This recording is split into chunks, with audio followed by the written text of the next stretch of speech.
আমি দীর্ঘ 11 বছর পরে বাংলাদেশে আসলাম। বাংলাদেশ আমার জন্মভূমি। আমি এই দেশকে ভালোবাসি। এই শহর আমার নিজের শহর। এখানকার আইন অঙ্গনেই আমার দীর্ঘদিনের বিচরণ ছিল। বিমান যখন ঢাকার এয়ার স্পেসে অবতরণ করছিল,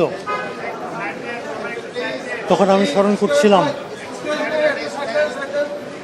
সেই সমস্ত তরুণ যুবকদের কথা, যারা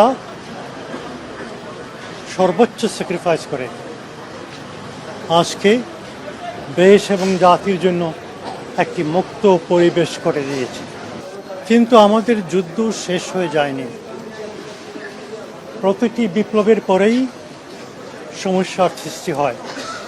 এখন আমাদের যেটা প্রয়োজন সেটা হচ্ছে জাতীয় ঐক্য।